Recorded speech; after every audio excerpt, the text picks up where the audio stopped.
દરેક નીતિની સામે કાયદાની રીતે ઉભો રહેતો SSK ન્યૂઝ ચેનલ। વિશ્વ આદિવાસી દિવસની સુરત નવી સિવિલ હોસ્પિટલ ખાતે ઉજવણી કરાઈ હતી, જેમાં હાથમાં રાષ્ટ્રધ્વજ લઈ એકબીજાનું મોઢું મીઠું કરાવાયું હતું। વિશ્વ આદિવાસી દિવસ એટલે કે 9 ઓગસ્ટની દેશભરમાં ઉજવણી કરવામાં આવી હતી, ત્યારે સુરત નવી સિવિલ હોસ્પિટલ ખાતે પણ વિશ્વ આદિવાસી દિવસની ઉજવણી કરાઈ હતી, જેમાં તબીબી અધિક્ષક RMO સહિત નર્સિંગ સ્ટાફના લોકો પણ જોડાયા હતા અને ઉજવણી કરી હતી, જેમાં હાથમાં રાષ્ટ્રધ્વજ લઈ એકબીજાને મોઢું મીઠું કરાવી ઉજવણી કરાઈ હતી। Iqbal Kadiwala, incharge trauma centre. આજે વિશ્વ આદિવાસી દિવસ છે।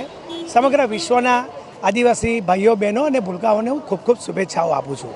સિવિલ હોસ્પિટલ ખાતે છેલ્લા 3 વર્ષથી વિશ્વ આદિવાસી દિવસની ઉજવણી અમારા આદિવાસી વિસ્તારના સ્ટાફ સાથે અમે કરીએ છીએ।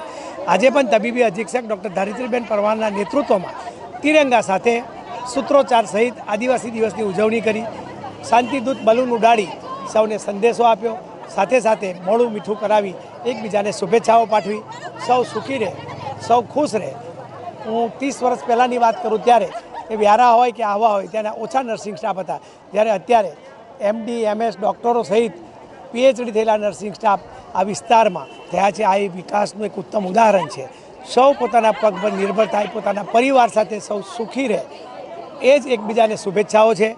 આજે વિશ્વ આદિવાસી દિવસ નિમિત્તે વિશ્વના સમગ્ર આદિવાસી ભાઈઓ બહેનો સહિત તમામને શુભેચ્છા પાઠવું છું અને તિરંગા યાત્રામાં 11 તારીખે જોડાય, સ્વતંત્ર પર્વ 15મી ઓગસ્ટનું ઉજવે અને તિરંગા સાથે પોતાના બાળકો સાથે, પોતાના પરિવાર સાથે પર્વની ઉજવણી કરે, એ જ શુભેચ્છાઓ સાથે વિરમું છું। ભારત માતા કી જય, વંદે માતરમ।